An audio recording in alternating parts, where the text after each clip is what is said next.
సమ్మెట ఉమాదేవి సమర్పించు నవపారిజాతాలు. నేటి కథ మాయ. రచన మానసా చామర్తి.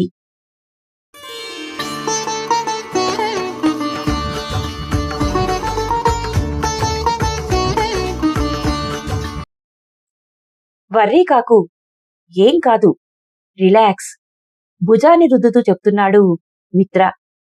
బేలగా చూశాను. మీనాక్షి నర్సు చేతిలో ఫైల్తో వచ్చి నిలబడింది. మిత్ర చేయి వదిలి కదిలాను. గుహలాంటి చీకటి ద్వారం దూరం నుండే భయపెడుతోంది. ఏం కనపడుతుంది వీళ్ళకి? నా ఒంటిమీద బట్టలొక్కటొక్కటిగా వేరుపడుతున్నాయి. ఆకుపచ్చ గౌనుకి వెనక నుండి తాళ్లు ముడేస్తుంటే వీపుకు తగులుతున్న చల్లటి గాలులు. ఒళ్లంతా ఏదో వణుకు పాకినట్టయింది. నర్సు మళ్లీ పరీక్షగా చూసింది. చేతులు చాపి నిలబడింది. ఒక్కటొక్కటిగా తీశాను. చెవిరింగులు, గాజులు, మెట్టెలు, వేలి ఉంగరం, మంగళసూత్రాలు ఇవేమీ లేని నేనెవరిని? మెషిన్ తన పని మొదలెట్టింది. చెవులను హోరెత్తించే చప్పుడు. నా కళ్ల వెనుక అంతులేని చీకటి, గులాబీ తోట, ఇద్దరు మనుషులే పట్టే పడవల మైండ్ అలైన్ కమ్యూనికేటర్, మినుకుమినుకుమంటున్న ఆకుపచ్చ దీపం, వెనెస్సా పాట, 1000 కీబోర్డ్స్ ఒకేసారి మోగుతున్నట్టు. If I could fall in to the sky, do you think time would pass me by? You know I would walk 1000 miles. If I could just see you, if I could just hold you tonight.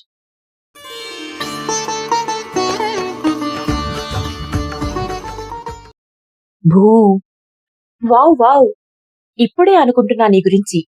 అంతలోనే ప్రత్యక్షం. Magic. చాలా late అయిపోయింది. పడుకోపోయి. ఇక్కడ నేను నిద్రపోక, ఆ దేశంలో నువ్వు నిద్రపోక. No no, నిన్న నీ నిద్ర చెడగొట్టినందుకు కాంపన్సేషన్ అనుకో. బాగుంది. రాత్రి నిద్ర చెడగొట్టి, పగలు పని చెడగొట్టి. ఫైన్, వెళ్ళిపోతా కాని ఈ పాట విను, నేర్చుకో. ఆదివారం నీ గొంతులో నేను వినాలి. మరి నా గార్డెనింగ్? నాకు తెలీదు. ఓయ్, నాకు వీణ క్లాస్ ఉంది. నాకు తెలీదు. నువ్వు పాడుతున్నావు అంతే. కమ్యూనికేటర్లో తన పేరు పక్కన బూడిద రంగు చుక్క. అస్సలు నచ్చదది. చూస్తేనే ఏదో దిగులు కమ్ముకుంటుంది. విండో మినిమైజ్ చేసుకుని పనిలో పడ్డాను.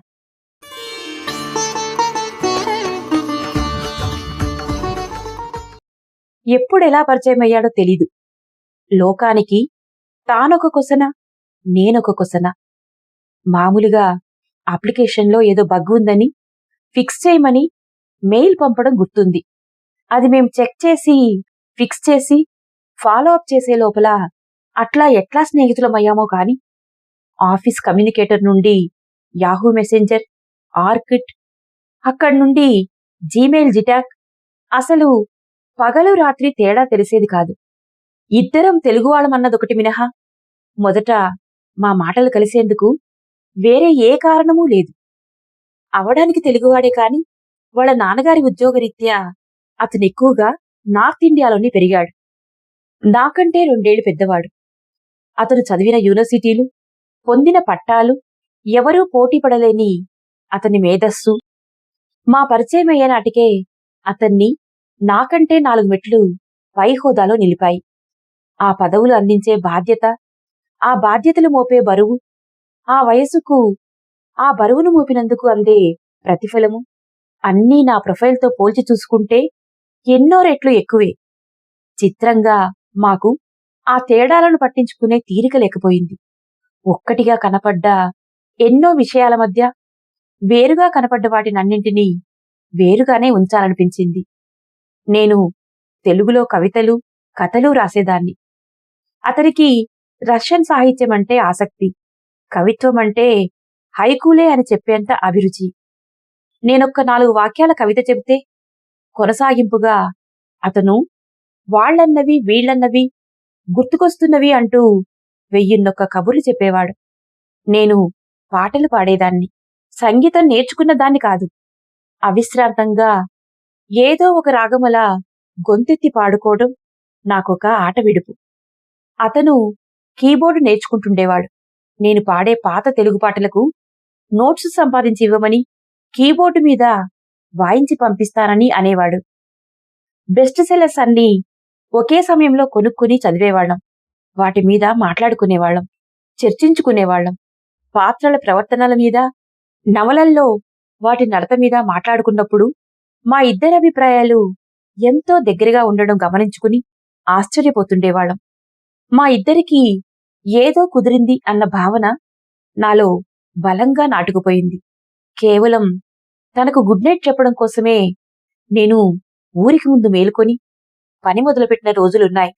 నన్ను ఇంకొంచెం సేపు ఆగమని చెప్పలేకే అతనింటి నుండే లాగిన్ అయిన రోజులున్నాయి. శుక్లపక్షపు చంద్రుడి కళల్లా మా స్నేహం పెరుగుతూ పోతున్న రోజుల్లో ఆఫీస్కి వెళ్లడానికి, పనిలో పడటానికి చాట్ విండోలో ఆకుపచ్చగా వెలిగే అతని పేరొక్కటే ప్రేరణగా కనపడేది. అతనితో గడిపే క్షణాలను పొడిగించుకోవటం కోసం ఎట్లాంటి పనైనా చెయ్యాలనిపించేది. అందుకే తనకు చెప్పకుండా కీబోర్డు క్లాసులకు వెళ్లి ఒక్క పాట కోసమే చేరుతున్నానని ముందే వాళ్లను ఒప్పించి వెనెస్సా క్లార్టన్ 1000 మైల్స్ నేర్చుకున్నాను.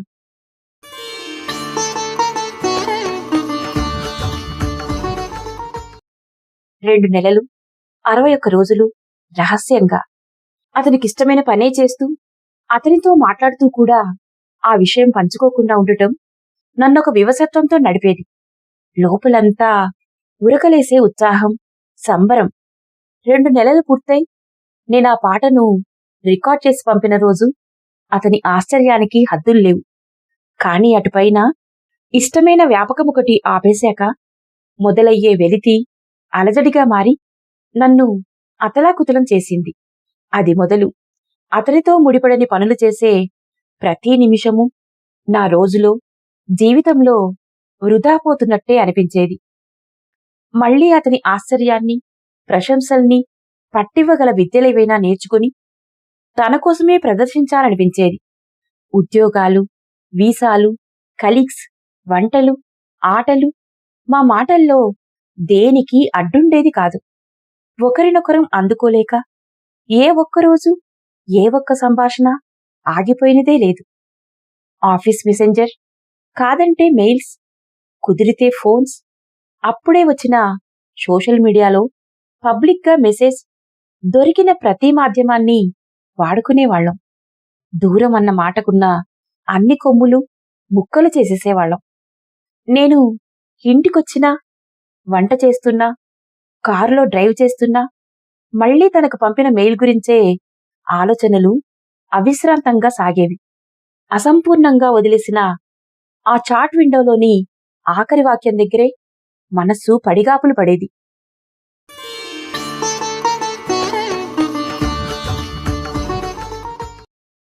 కొత్త వస్తువు ఏదైనా కనపడితే, రోడ్డు మీద వింతగా ఏమైనా ఎదురైతే, అమ్మ ఇంటి దగ్గర కబుర్లు చెబితే, కొత్త పాట వింటే, కొత్త వంటేదైనా చేస్తే లోపల ఒకటే తహతహ.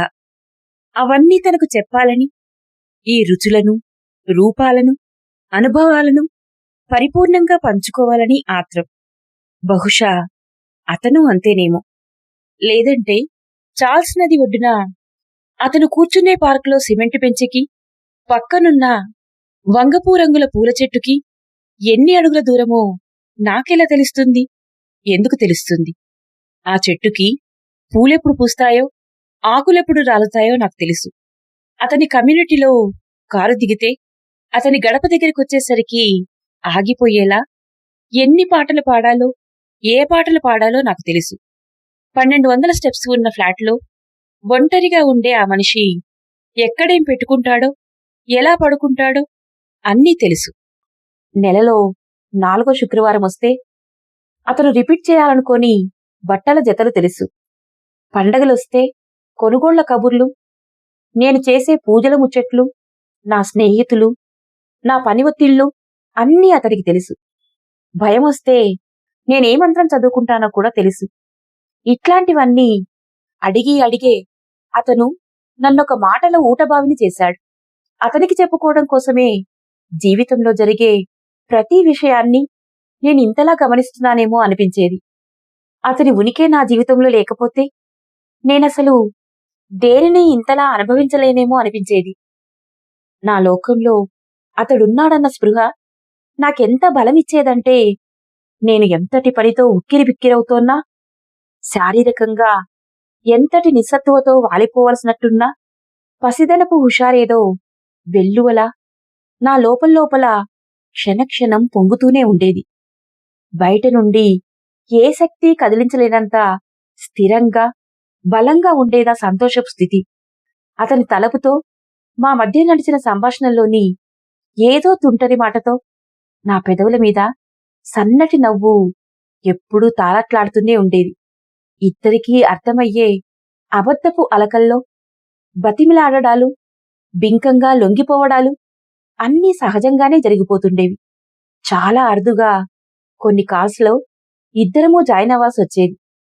సరిగ్గా నేను మాట్లాడుతున్నప్పుడే నాకు నవ్వొచ్చే సంగతేదో మా చాట్ విండోలో మినుకు మినుకు అనేది. ఆ క్షణాల్లోనే నా ఫోన్ మీద అతని పేరు మెరుస్తూ కనపడేది.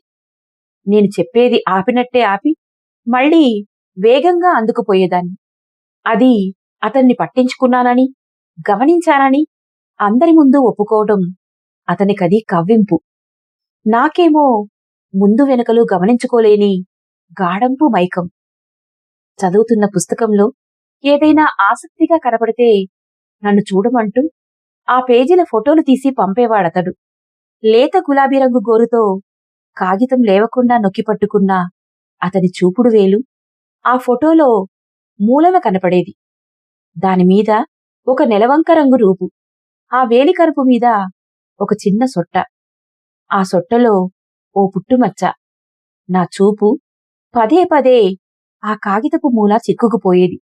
ఆ ఫోటోని తాకుతూ ఆ పుట్టుమచ్చ నలుపు నా వేలికి పాకినట్టే బొటనవేలితో తుడుచుకునేదాన్ని. ఆ నెలవంక మొదలుగా అతను కూర్చున్న తీరును, పుస్తకం పట్టుకున్న తీరును, అతను రూంలో ఉన్న ప్రదేశాన్ని, అతని చుట్టూ ఉన్న సమస్త ప్రపంచాన్ని నా ఊహల్లోకి తెచ్చుకునే ప్రయత్నం చేసేదాన్ని. ఆ ఊహలన్నీ ఎప్పుడో అతని మాటల్లో దొర్లిన వివరాలతో ముడిపడినవే. కాని నా కళ్ల వెనక నేను నిర్మించుకునే ఆ ఊహా ప్రపంచంలో ఎప్పుడో ఒకప్పుడు అలా మేమిద్దరం ఒకే పుస్తకంలోకి చూస్తున్నట్టు, ఒకే కిటికీ అరుగులో సర్దుకు కూర్చున్నట్టు, అతని కిటికీ బయట ఉన్న పొడవాటి చెట్ల గుబురుల్లో పిట్టల కోకువల్ని మేమిద్దరం జంటగా వింటున్నట్టు ఎన్నో ఆశాచిత్రాలు పద్ధతిగా కదులుతుండేవి. నన్ను ఆ ఆశల్లో నుండి బయటికి లాగుతూ అతనా కాగితంలోని విషయాల మీద ప్రశ్నలేవో అడిగేవాడు. లేదా తానే ఏదో చెప్పుకుపోయేవాడు. నేను తెప్పరిల్లాక మా మాటలలా ఎడతెగకుండా సాగుతూనే ఉండేవి. ఏదైనా పనిపడి అతనొక రోజు రాకపోయినా, లొకేషన్ని బట్టి హాలిడే క్యాలెండర్ వేరుగా ఉండి నేనొక్కదాన్నే ఆఫీసులో ఉండాల్సి వచ్చినా పని మీద నాకు ధ్యాస నిలిచేది కాదు. అతను ఉన్నప్పుడే తనతో మాట్లాడుతూ కూర్చుంటే పని చేయలేనేమోనన్న బెరుకుతో ఉన్నప్పుడే పని చేస్తూనే మాట్లాడుకోవాలి అన్న మనసు హెచ్చరిక పనిచేస్తూ ఉంటుందనుకుంటాను. కావలసినదేదో దక్కుతూ ఉండగా మనలో వెయ్యింతలుగా తుళ్ళిపడే శక్తిని తక్కువగా అంచనా వేస్తాం. అతను లేనప్పుడు, ఆ రోజుకు మరిక రాడని తెలిసినప్పుడు ఆ వెలితిలో నుండి ఇట్లాంటి బలహీనతలెన్నో బయటపడేవి. అట్లాంటి రోజుల్లో త్వరగా ఇంటికి వెళ్ళిపోయి మర్నాడు ఒకంత త్వరగా ఆఫీసుకి చేరేదాన్ని. తనను పలకరించిన క్షణం మొదలు క్రితం రోజు నేను అనుభవించిన శూన్యమేదో అతనికి మాటల్లో చేరవేయాలన్న తపన నరనరాన కొట్టుకులాడేది. సరైన పదాలు దొరక్క కొంత, ఉన్నదున్నట్టు చెప్పలేని ఇబ్బందితో కొంత, ఏనాడూ లోపల ఉన్నది పూర్తిగా బయటకు చెప్పలేకపోయేదాన్ని. నా సగం సగం మాటలను లోతు తెలుసుకోలేక అతను తేలిగ్గా తీసుకుంటుంటే మాత్రం తట్టుకోలేకపోయేదాన్ని. ఓడిపోతున్నామని తెలిసిన జూదరులు భయంతో, ఉక్రోషంతో డబ్బులను మరింత పందెంలో పోసినట్టు అతని ప్రేమ మైకంలో నేను అన్ని హెచ్చరికలను పెడచెవిన పెట్టి మాటకు మాట కలుపుకుంటూ పోయిన రోజులు ఉన్నాయి. అయినా కూడా అతనికి నా బాధ అర్థమైందని చెప్పలేను. నా మాటల ప్రవాహం చూసి ఒక్కోసారి అతను ఆర్ యు ఓకే అని అడిగేవాడు, పొంగే పాలమీద నీళ్లు చిలకరించినట్టు. ఆ మాట పెరిగే నా గుండె వేగాన్ని, మైకాన్ని చల్లార్చేది. నేను నెమ్మదిగా మామూలు మనిషినయ్యేదాన్ని. అటుపైన మామూలు మాటలే మాట్లాడేదాన్ని.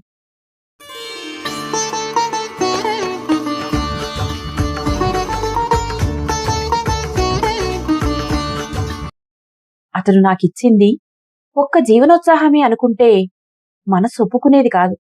అంతకు మించి ఊహను పొడిగించుకోవాలంటే ధైర్యం చాలేది కాదు. దూరం మాకెప్పుడూ దేనికి అడ్డనిపించలేదు కాని కలిస్తే బాగుండెనని మాత్రం చాలాసార్లే అనిపించేది.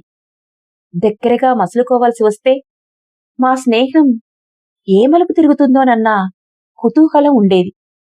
అసలు మేం కలిస్తే మొదట ఎలా మాట్లాడుకోనున్నామో అన్నది కూడా మా చర్చల్లోకి వచ్చేది. షేక్ హ్యాండ్ ఇచ్చుకోవాలా, హలో అనాలా, పేరు చెప్పుకోవాలా, ఇలా ఎన్నో అర్థం లేని ప్రశ్నలు. నిన్ను తలుచుకుంటే ఎప్పుడూ నవ్వు ముఖమే జ్ఞాపకం వస్తుంది. నువ్వు ఏ ఫోటోలోనూ సీరియస్ ముఖంతో ఉండవు, అందుకేనేమో అన్నాడోసారి. మనం కలుసుకున్నప్పుడు, ఓ పాస్ బయటితో ఆతీ హై దిల్రుబా ఖుష్బూ, ఓ అప్నే హోఠో పే ఖిల్తా గులాబ్ రఖ్తే హై అనే షేర్ వినిపించాలి అనేవాడు. నాకప్పుడు దాని అర్థం తెలీదు. ఆ మాటే అంటే నాకా మాటలకి అర్థం చెబుతూనే గాలిబ్ గజల్ చెప్పాడదే రోజు. గూమ్షాయే నా గుప్తాకో దూర్సే మద్దికా ఖేయు, బోసేతో పూछता हूं मैं మూసే ముజే బతా ఖేయు. ముడుచుకుని ఉన్న పువ్వును దూరం నుంచే చూపించకుండా ఇలా ముద్దు అడుగుతున్నాను కదా నేను, నోటితోనే చెప్పొచ్చు కదా ఇలా కేయు అని, చూడు అని చూడు అని నొక్కి నొక్కి చెప్పాడు. ఆ వారం స్నేహితులతో షాపింగ్ మాల్కు వెళ్ళినప్పుడు ఎంట్రన్స్ దగ్గర పెద్ద పెద్ద లిప్స్టిక్ల బ్రాండ్ల ప్రమోషన్ నడుస్తుంది. అప్రయత్నంగా అటువైపు నడిచాను. నిలువెత్తు అద్దాల వెనక నిల్చోబెట్టి షేడ్స్ అన్నీ చూపెడుతున్నారు. ముదురు ఎరుపు, గులాబీ రంగులను అరచేతుల్లో పరుచుకొని ఏది కావాలని అడుగుతోంది కౌంటర్లో అమ్మాయి. గులాబీ రంగును తాకుతుంటే నా పొత్తి కడుపంతా నెప్పి మొదలైంది. ముంజేతి మీద పూస్తూ ఆ బ్రాండ్ ప్రత్యేకతలు చెబుతూ పోయిందా అమ్మాయి. నేనా లోకంలో లేను. చెప్పడం అయిపోయాక కొనే కళ కనిపించని నా ముఖంలోకి నిరుత్సాహంగా చూస్తూ తుడుచుకోమని దూది ఇచ్చింది. నేను తలెత్తి రెస్ట్ రూమ్ గుర్తు వెతుక్కుంటూ చకచకా మాల్లోకి నడుచుకుంటూ పోయాను. హ్యాండ్ బ్యాగ్ లోపలి అరలోపల కాగితంలో చుట్టి ఉన్న కవర్ విప్పాను. వెచ్చగా తగులుతున్న నెత్తుటి తడిని ఇట్లాంటి మనసుతో మునుపెన్నడూ ఒప్పుకున్న జ్ఞాపకం లేదు. బహుశా నాలోని స్త్రీత్వాన్ని ఇష్టంగా అంగీకరించిన క్షణమది. బయటికి వస్తూ అక్కడి నిలువెత్తు అద్దాల ముందు నిలబడి ముంజేతి మీద ఉన్న రంగును చూపుడు వేలతో తుడిచి పెదాలకు అద్దుకున్నాను. గులాబీ పెదవులను సున్నాలా ముడుచుకున్నాను. యు చప్పుడు రాకుండా పలికి చూసుకున్నాను. పెదాల నుండి బుగ్గల్లోకి పాకిన రంగు ఉన్నట్టుండి నన్నెవరో ఒక గులాబీ వనంలోకి తోసినట్టయింది. ఆ రాత్రంతా అక్కడే తిరుగాడినట్టయింది. మర్నాడు కూడా నా ఒంటిని ఆ గులాబీల వాసన వదలననే అంది. ఓ అప్నే హోఠోపే ఖిల్తా గులాబ్ రఖ్తే హై.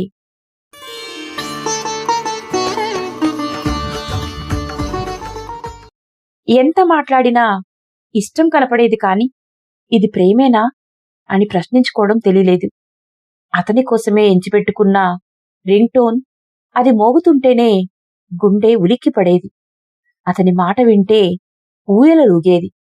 నా లోపలి ఇష్టాన్ని నేనెంత నమ్మానంటే దానికొక పేరు పెట్టుకోవడం ఒక అవసరమని నాకెన్నడూ అనిపించలేదు. ఒకటి సార్లు ప్రేమ కథల ప్రస్తావన తెచ్చి పాటలు పాడి సినిమాల్లో సంఘటనలు చెప్పి వాటి సాయంతో ఎలాగలో మొదలుపెట్టి నా మనసులో మాట చెప్పాలనుకునేదాన్ని. అతను ప్రతిసారి ఆ సంభాషణను దాటవేయడానికే చూసినట్టు అనిపించేది. మెల్లిగా అతనికి లేని ఆలోచనేదో నేను కొత్తగా తెప్పించి కాదనిపించుకోవటం మర్యాద కాదని నాకు పదే పదే అనిపించసాగింది. మా మాటలను, రాతలను కిందా మీద పోసి ఖాళీ సమయాలన్నీ వెచ్చించి జల్లెడ పడుతుండేదాన్ని. అతను నా మాటలను అర్థం చేసుకోలేకపోతున్నట్టు, నేను అతని మాటలను సరిగ్గా వినడం లేదేమోనన్న సంశయంతో, ఆశతో అదే పనిగా మా మాటలన్నీ తలపూసుకుంటూ ఉండేదాన్ని.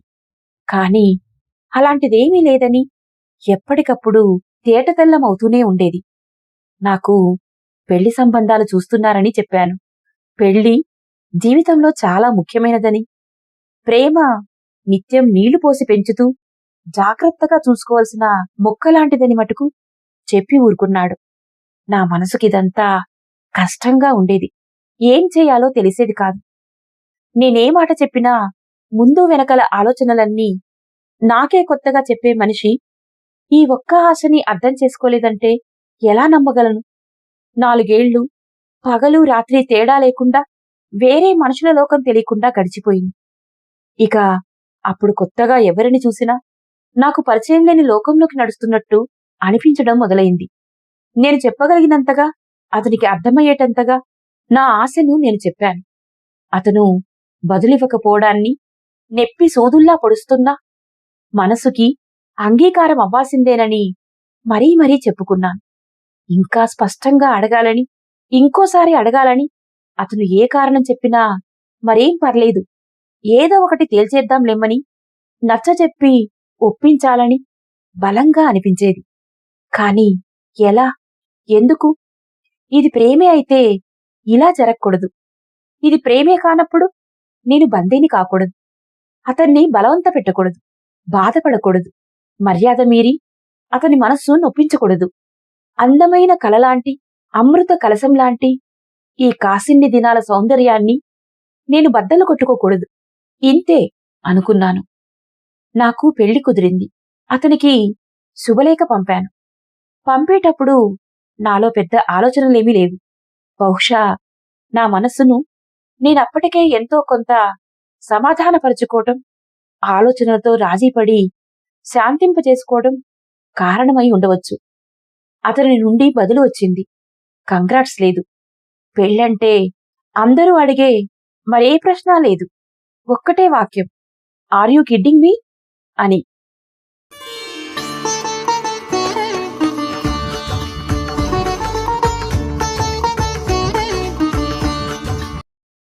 ఎప్పుడు మొదలైంది? డాక్టర్ రిపోర్ట్స్ ముందుకు వెనక్కు తిప్పుతూ అడిగారు. ఫస్ట్ బేబీ డెలివరీ అయ్యాక వాళ్ళ మదర్కి కూడా ఇలాగే విపరీతమైన తలనొప్పి వచ్చిందట. ఈమె పుట్టిన 10 రోజులకే పోయారామె. మిత్రా చెప్పాడు. I see. How severe is your pain? చాలా ఎక్కువగానే ఉంది. నాకసలు తలలో ఓ ఇనుప పంజరాన్ని మోస్తున్నట్టుందండి. పంజరం నిండా పక్షులు. సారీ, డెలివరీ అయ్యాక కొన్నాళ్లకి తగ్గిందండి. రీసెంట్గా ఇల్లు మారాం. Work stress, age, change in locality, తెలీదు దేనివల్లో ఈ మధ్య ఇంకా ఇబ్బంది పడుతోంది. డాక్టర్ ప్రకాష్ ఇది స్పెషల్ కేస్ అని చెప్పి పంపారు. కొన్నాళ్లు చూద్దాం. Reports look normal. ఫ్రీక్వెన్సీ ఎప్పుడూ ఉన్నట్టు కూడా ఉండదు, ఉన్నట్టుండి వస్తుంది. మొదట్లో మైగ్రేన్ అనుకున్నాం.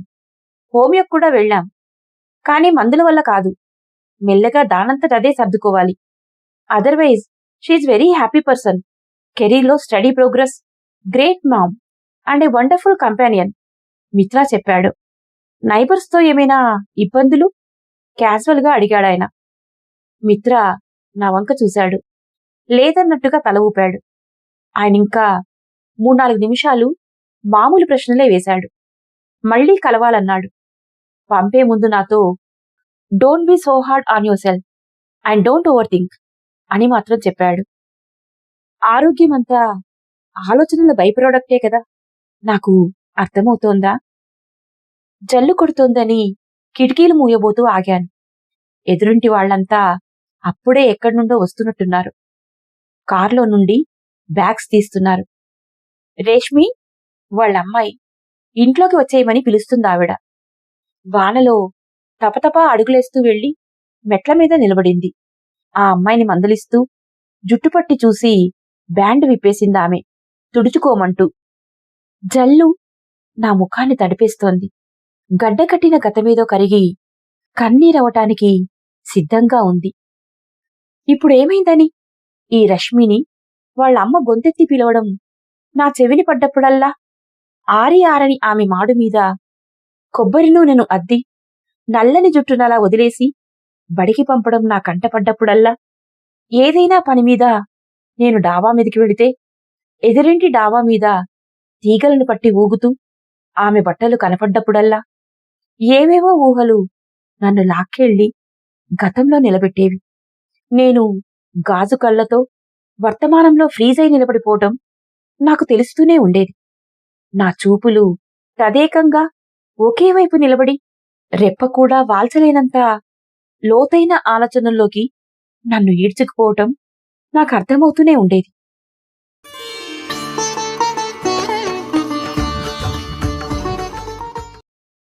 క్లాసులో అక్షరాల 100 మంది అబ్బాయిలు ఉండేవాళ్ళం. 5గురే అమ్మాయిలు. రష్మి నేను ఒకే టీం ల్యాబస్లో. ఎందుకు చెప్పేవాడు నాతో? మెకానిక్స్ ల్యాబ్లో ఆమె వెనుక రికార్డు పట్టుకుని నిలబడితే వీపంతా పరుచుకున్న నల్లటి జుట్టే కనపడేది. బొమ్మ గీయాలనిపించేది. కొబ్బరి నూనె వాసనని అంటించలేని అసక్తత ఆపబట్టిగాని. ఒకసారి ఆమె నీలపు చున్నీ ఏదో గాలికి ఎగిరి నా చేతికి చుట్టుకుపోయింది. విడిపించడానికి తానే దగ్గరికి వచ్చింది. చున్నీ. అసూయ కూడా ప్రేమ ప్రకటనేనా? అసూయ కలిగించటమా? అసూయ కలగడమా? అబ్బా, ఊరికే నిన్ను కవ్వించడానికి చెప్పాను. నాకసలు ఆ అమ్మాయి మొహం కూడా గుర్తులేదు. మిను మిను. కిటికీలు మూసేసి వెనక్కి తిరిగాను. ఎందుకు ఇన్ని ఆలోచనలు? Please be honest. ఎన్నాళ్ళిలా? Mitra, no, నాతో కాదు. నువ్వు నాతో నిజాయితీగానే ఉన్నావు. అదనట్లేదు నీతో నువ్వు. మిత్రా, సూటిగా చూస్తోన్న అతని కళ్ళలోని భావానికి గిలగిలలాడాను. లోకమంతా నిద్రపోతుంది. వీధి దీపపు పసుపు కాంతి మసకమసగ్గా బయటంతా పలుచుకుని ఉంది. వాన వెలిసిన రాత్రి, చందమామలేని ఆకాశం, కుదురులేని మనస్సు. ఇన్బాక్స్లో సెర్చ్ ట్యాబ్ మీద నొక్కాను. ఆఖరి మెయిల్ వచ్చి 2 వారాలు. 6 నెలలకో, ఏడాదికో, 2 ఏళ్లకో వచ్చిన ఆ మెయిల్ సబ్జెక్ట్స్ చూస్తూ కిందికి స్క్రోల్ చేస్తున్నాను. నా యాంగ్జైటీ అటాక్స్ డైరీలా కనపడిందది. నా పెళ్ళయ్యాక మొదటిసారి నాకు పాప పుట్టాకే వచ్చింది మెయిల్. శుభాకాంక్షలు చెబుతూ. ఇన్బాక్స్లో అతని పేరెలా ఎర్ర అక్షరాలతో మెరవగానే హృదయం ఒక పాస్ట్ స్టేట్ నుండి కదిలినట్టు, అన్నేళ్ల దూరమేదో మర్చిపోయినట్టు ఎగిరెగిరి పడింది. అదిగో ఆ క్షణంలోనే మొదలైంది ఈ తలనొప్పి. ఏదో భయం, చిత్రమైన భయం. అది చాలా చెడ్డది. గతాన్ని పట్టుకు వేలాడుతూ భవిష్యత్తును గతంతో ముడిపెట్టి హింసించే భయం చాలా చెడ్డది. మెయిల్ కంపోజ్ చేయడం మొదలుపెట్టాను. 2 వాక్యాలు. నా ఫోన్ నెంబర్. మళ్లీ చూసుకున్నాను క్షణం. Mail sent. ఈ ప్రేమ, బాధ, భయం, వీటి బలమెంత? నిబ్బరమైన నీదైన క్షణమంతా కాదా? ఈ ఉద్వేగాల బలానికి పరీక్షగా నిలబడే సందర్భాలు ఎదురుపడక కదా ఇంత మాయాముసుగు ఈ జీవితానికి. అలాగే అక్కడే కూర్చున్నాను నేను, చెదురుమదురు మేఘాల పరుగులు చూస్తూ. నా లోపల తెలియని శక్తి.